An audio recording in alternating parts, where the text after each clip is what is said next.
assunto de formação de hábitos é muito importante e é um assunto que não se esgota facilmente. Então, de vez em quando, a gente até faz alguns resumos para lembrar da importância dele. Porque toda a nossa vida é feita a partir das nossas ações. Só que ações só se tornam resultado quando elas são consistentes.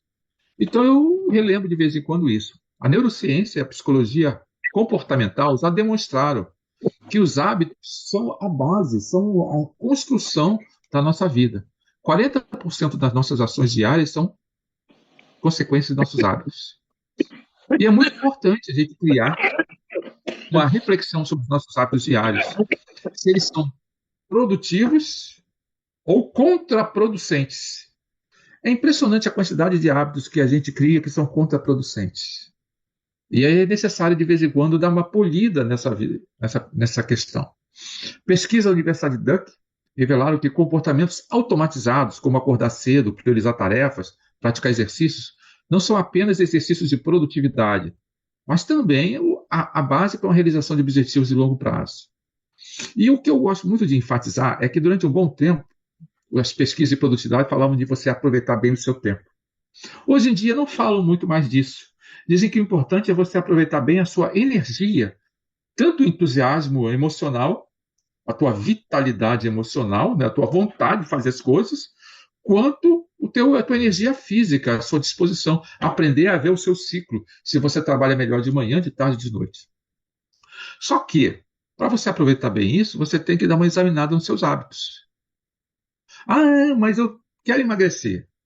Antes de começar a estudar muita técnica científica de todos os nutrientes, vale a pena observar como são os seus hábitos de alimentação. Um dos hábitos de alimentação que me fez emagrecer 10 quilos foi puramente maluco para 90% das pessoas. Eu simplesmente cortei uma refeição. Todo mundo fala, mas isso aí vai te causar mal. Para mim, não. Foi um hábito que eu criei, cortar uma refeição, só comer 2 vezes por dia. Mas você não fez nenhuma mudança real. Fiz uma mudança de hábitos primeiro. Eu não estou dizendo que para todo mundo cortar uma refeição. Eu estou falando isso do ponto de vista nutricional. Estou falando que eu criei um hábito que me ajudou a. Quando eu ia comer, eu já estava com mais fome, mas também, ao mesmo tempo, estava observando melhor, porque, como eu tirei uma refeição, eu priorizava mais a importância de prestar atenção na próxima refeição, em vez de comer bobagem. E comer com fome significa que eu não quero comer besteira, quero comer coisas boas. Como exemplo. Agora, mais um comentário. Esse livro, Hábitos Atômicos, de James Clear, ele comprovou que melhorias incrementais de apenas 1% ao dia levam a resultados 37 vezes maiores em um ano. 37 vezes maiores em um ano. Primeiro que eu não tenho aqui a pesquisa em mão para dizer como é que ele mediu, mas foi uma medida, uma média estatística. Se a pessoa faz uma questão pequena, uma mudança pequena, ela cria um efeito bola de neve ou dominó, analogia que vocês gostarem mais. Você faz uma pequena mudança e você cria uma consistência nessa mudança, tá? Você consegue resultados.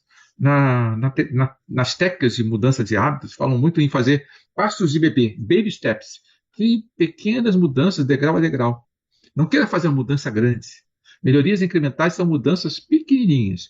Primeiro você se arrasta, depois você engatinha, depois você anda e depois você corre, no final você está voando. E isso é um grande problema, porque a maioria das pessoas, quando começa a fazer um hábito, se você falar para elas começar pequeno, elas dizem, mas não vai funcionar nada, não vai adiantar, não vai fazer diferença. Elas não sabem a importância de manter um hábito consistente quando você cria pequeninas mudanças no início.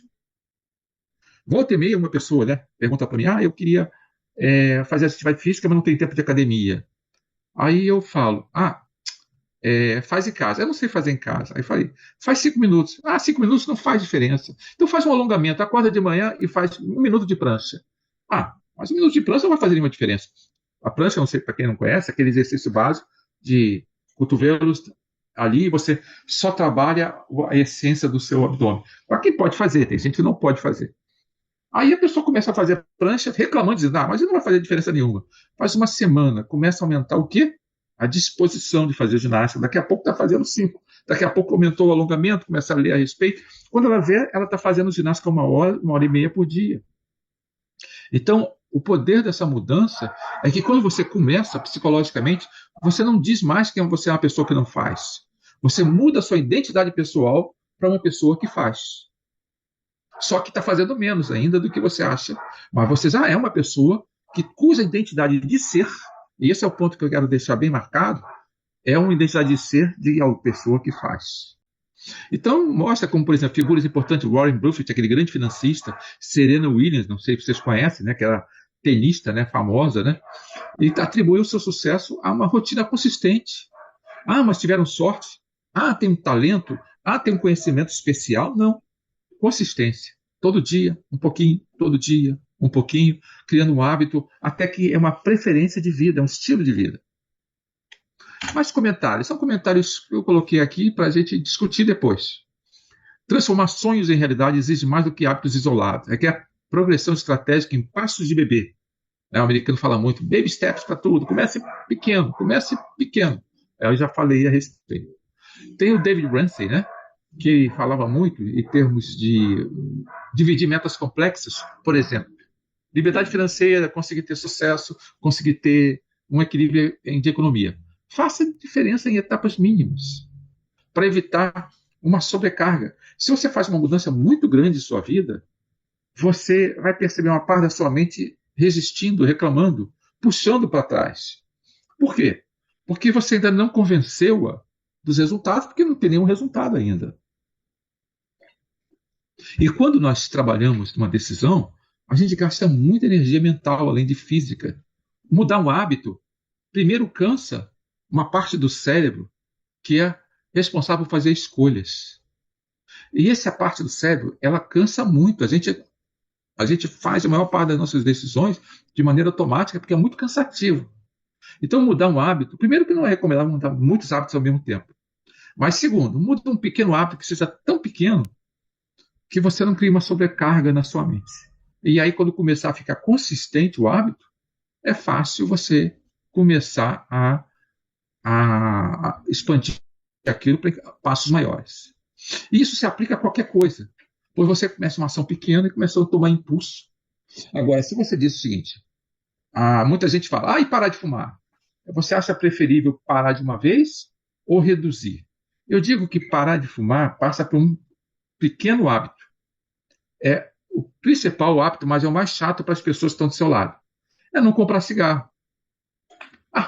Mas se eu não comprar cigarro, quando eu sentir muita vontade, eu vou ter que filar de alguém. Ué, a maioria das pessoas que eu conheço hoje em dia não fumam. E filar é uma questão que vai criar uma certa vergonha. Então, o primeiro hábito a mudar não é nem parar de fumar, e sim parar de comprar. Você já vai ter economia, que vai atender uma outra parte da sua mente, e também você vai atender ao fato de que você escolheu que aquilo não faz parte de você. Mas aí se eu sentir muita vontade, você vai ter duas escolhas. Ou passar tempo com vontade, ou sair catando cigarro e pedindo a alguém, com toda a vergonha e constrangimento que vem junto. Isso vai dar uma motivação muito maior. Então, eu dei só isso como exemplo. Uma outra coisa, a formação de hábitos, esse é um ponto importante. Quando você começa a formar hábitos, você tem que toda hora revisar se os seus objetivos e as suas ações estão funcionando. E como você pode incrementar, aumentar e expandir esse hábito. Você não pode dizer, eu vou fazer uma vez, fiz uma pequena mudança de hábito e vou deixar agora tudo correndo automaticamente. Não, você vai ter que fazer a sua parte. Você vai ter que corrigir. Você começou, vamos dar o exemplo de novo da pessoa que parou de fumar. Aí ela virou um pidão, virou um filão, procurando todos os seus conhecidos que ainda fumam e só vivendo lá. Vai ficando parecendo o chato do filão do cigarro, no caso. Se a pessoa percebe que não está sendo suficiente, ela vai ter que ampliar a mudança de hábito. Tá bom, então eu só vou pedir àquela pessoa que menos me empresta, em primeiro lugar. Se ela não der, aí eu peço para a segunda. É uma estratégia. Ou eu só vou pedir entre 3 horas e 4 horas da tarde, e nenhum outro horário. Ela tornou tão difícil para ela fazer isso, que ela começa a conectar o pensamento dela em uma estratégia de parar. Não é? Uma vez, eu vi pessoas fazendo trabalhos de mudança dessa maneira. Elas não tornaram a mudança do hábito, elas só tornaram difícil optar pelo hábito. Então, eu considero que essa técnica é muito funcional. Então, Pequenos desvios, se não forem corrigidos, vão acabar causando grandes diferenças. Mas também pequenos desvios corrigidos na direção certa também vão causar uma grande diferença. Se você disse para você que você todo dia você quer fazer atividade física e todo dia, sei lá, vamos supor que você tem um tempo entre 10 e 11 horas da manhã para fazer uma atividade física. Então você diz, entre 10 horas da manhã e 11 horas, eu vou botar um tatame no chão, em frente lá da TV, e botar, sei lá, no YouTube, um exercício de ginástica. E fazer um alinhamento, um alongamento lá. Ou eu vou botar meu tênis e dar uma caminhada. Mas eu não sei se eu vou dar caminhada, mas às 10 horas eu vou botar a roupa e botar o tênis. E ficar lá parado para ver se dá vontade. Você faz isso 5 dias. No sexto dia você vai sentir um tal constrangimento, botar o tênis que não sair, você vai dizer, eu vou só dar uma volta ao quarteirão. Aí depois, eu vou dar 2 voltas. Daqui a pouco você está fazendo a sua caminhada todos os dias. E sim, a combinação dos hábitos diários em pequenos passos, com ajustes contínuos, começa a formar a base para uma transformação duradoura. Eu coloquei isso aí como conceituação teórica. Tem muita conceituação teórica, mas eu acho que isso aqui é o suficiente para motivar as pessoas.